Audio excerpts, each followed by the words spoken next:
say, well, we've cost you this, but we've made you all this, therefore we're a fantastic bargain, we're not a cost at all. I just wondered if there'd been any attempts by your organisation to look at presenting yourself in that way, which really means measuring the value of your input. That's exactly what I meant by the value-based fees. It's the benefits case of what we do. So if there's one large London university where we looked at their supply chain, and the fees that we drew from it were presented as a percentage of the savings we made on this supply chain. So they I think, were buying screws from about 300 different purchasing points. Yeah.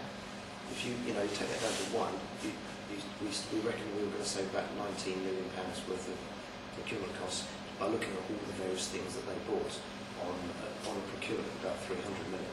So just by simply the way in which they were buying commodities, our fees in that sense are presented as a benefits case of the value that we've created and the benefit we've brought. So absolutely. But half the business is still very much based on commodity. And give you an idea of what impact that has on us in terms of fees. Using a like-for-like comparator of time charge, an hourly rate, a QS, that's an associate, so a senior manager within our business. A QS, we should be able, project manager, we should be able to sell on a commodity sale somewhere in the region of about £120 an hour. Based on premium services, i.e. something that not many people in the country do, just a small group of larger firms or very small niche players, that same person probably £20 an hour more. It's not much different. Based on the management consulting engagement, we will be looking at that same person to be charged out in the order of £250 to £300 an hour. And we're seeing it time again. So if you go to the partner level, a typical QS partner in the UK, take any business or project manager, would be sort of £140 an hour, maybe 150. I think our entry at the moment is around about 160, and then the premium service is about 185. But we're looking at £400 an hour for a partner doing a management consulting type business. So is the same person doing the same role, or you just sort of... No, it's not, but I'm giving a comparison. On the gross margins, there's nothing wrong with being a very good project manager or a very good quantity surveyor, but if you're then doing what we would term partnering services, which is a euphemism for niche services, where there's a premium to be had on those, that's the difference between the two lower based.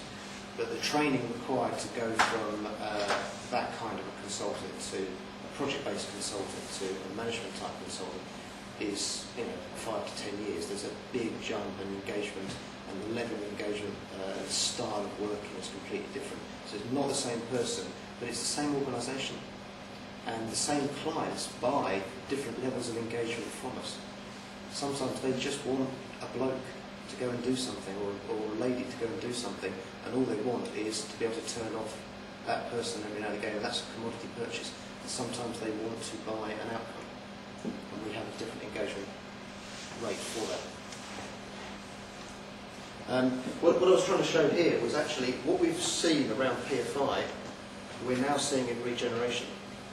So the much bigger opportunity up and down the country, where you've got public and private sector people working together, is being created here. Recently we were involved with the planning of the creation of a new town, and just outside Plymouth.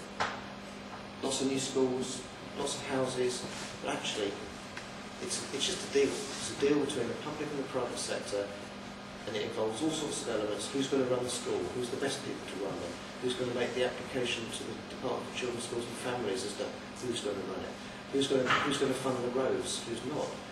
All those kind of issues going in, and it's just being done in a very sensible way around who's bringing the value to the deal. And the fees that we're taking out of it are based on the value, the contribution, the benefits case that we're putting in. This is huge. This opportunity is absolutely huge.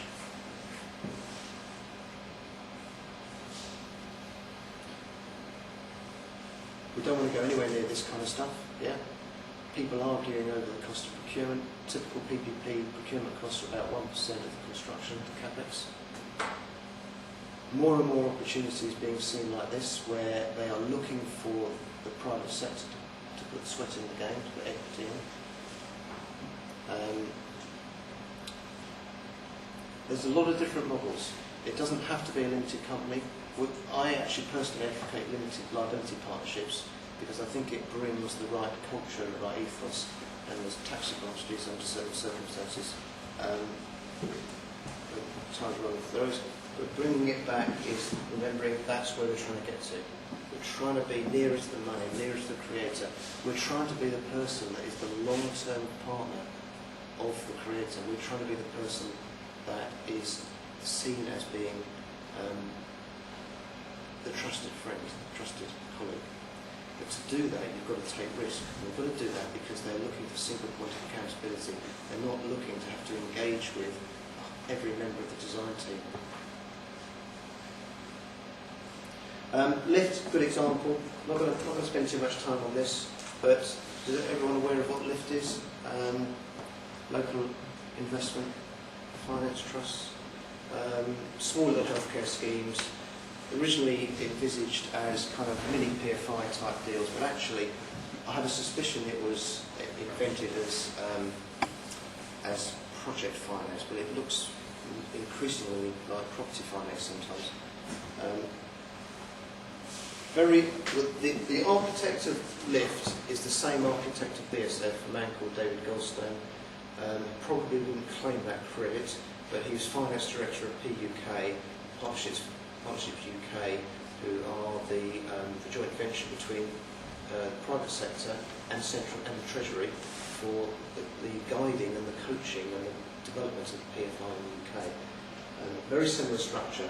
So you've got a joint venture between the public and the private sector. The deal structure is fundamentally the same, even if the percentages change from sector to sector. But the issue is you create a vehicle here that's like a program manager that brings the intellectual value that we create as architects or engineers or project managers. I don't see that's the space for builders. I see that's the space as those that bring the intellect in the deal. And you can look at these kind of tools to see why that is, and look at where the knowledge is flowing. So a lot of people working in partnerships trying to create that value. What it's done is brought lots of accolades because it's genuine partnership working. It's a beautiful scheme. It went from being just a £20 million, or I think it was a £9 million lift doctor's surgery in a deprived area to being a major town centre redevelopment because stakeholder after stakeholder jumped on the bandwagon because they saw the regeneration potential. And once the diocese got involved, it brought a whole load of other softer, more cuddly partners into it because they saw, well, actually, maybe this is not just a horrible property deal, maybe there's some community benefits there. Created lots of jobs, lots of long-term jobs. Now, how do we measure long-term creation? We have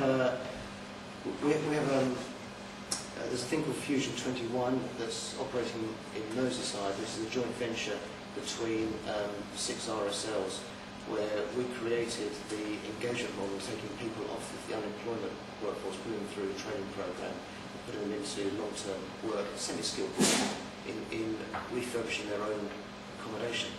And that's given us some benchmark data to try and gauge what level of capex creates sustainable jobs. So we've got some certainty around these figures because we've tested them elsewhere and also with people at the centre, people at the Treasury. But it's a great scheme. BSF, we've spoken about that. If you look at this is what Building Schools of the Future is about. This is what the Local Education Partnership, which is the joint venture vehicle between the public and the private sector, is supposed to do. I'll just give it a few moments to read it. But nowhere on there does it say only builders need apply. Nowhere on there does it say only PFI